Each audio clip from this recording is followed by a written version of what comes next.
আমরা যাচ্ছি মকর স্নানে কাঁসাইয়ের দিকে। আমার সাথে আছে যজ্ঞেশ্বর, একবার হাই করে দাও।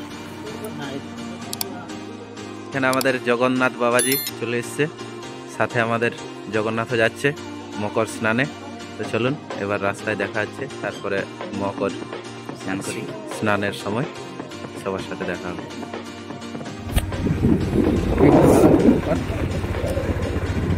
কুয়াশাচ্ছন্ন পরে আমরা চলেছি মকর স্নানের উদ্দেশ্যে বোচাতু নদী।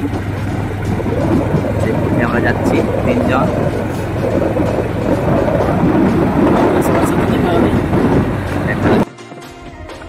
এই যে একদম কুজ্ঝটিকায় রাস্তা দেখা যাচ্ছে না, কে আসছে কে যাচ্ছে কোনো কিছু দেখা যাচ্ছে না। অনেকেই যাচ্ছে স্নান করার উদ্দেশ্যে।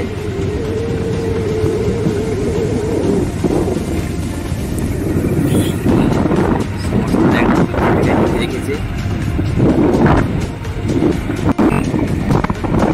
করে স্নান হইল।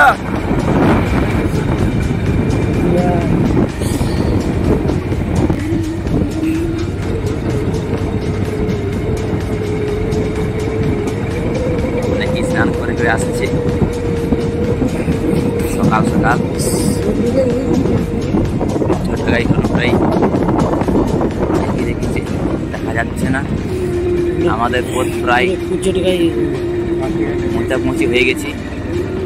পাখিগুলো এই যাত্রা মোচামুচি হয়ে গেছে। এখানেই নামা ভালো।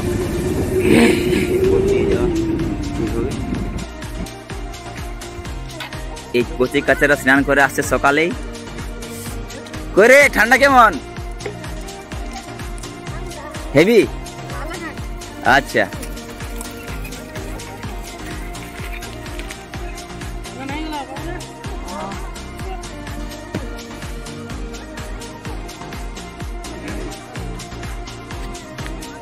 রঘুনাথপুর ওরা রঘুনাথপুরে পড়ে ছেলেগুলা। এই পথ দিয়ে আমরা নদীতে নামবো। এই সামনে বুট ক্ষেত, ছোলা ক্ষেত।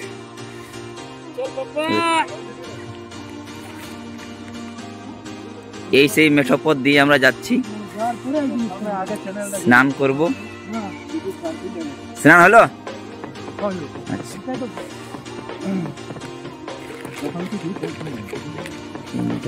উপর নিচে ক্ষেত, ছোলা ক্ষেত, সরষে ক্ষেত, দেখা যাচ্ছে না কিছু। এই আমাদের যজ্ঞেশ্বর বাবাজি সামনে সামনে যাচ্ছে।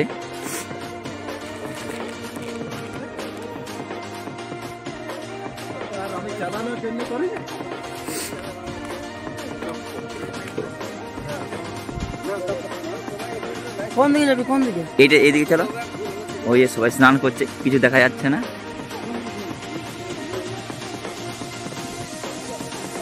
এই নদী কোচাতু নদী, কুয়াশায় কোনো দেখা যাচ্ছে না।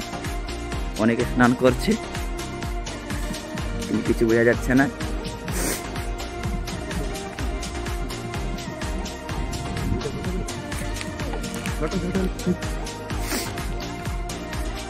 আমরা ঘাটে পৌঁছে গেছি। ওইদিকে আমরা দেখতে পাচ্ছি আমাদের সাধু বাবা ধ্যানে মগ্ন। এইদিকে সকলেই স্নান করছে দূরে। এইখানে আমরা স্নান করব এই যে এই জায়গাতে।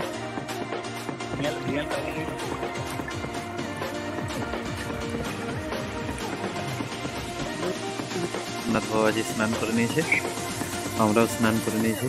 জল নিয়ে নিয়েছে শিব ঠাকুরের মাথায় দেওয়ার জন্য। এই ধরনের ভিডিওর জন্য চ্যানেলটিকে সাবস্ক্রাইব করুন এবং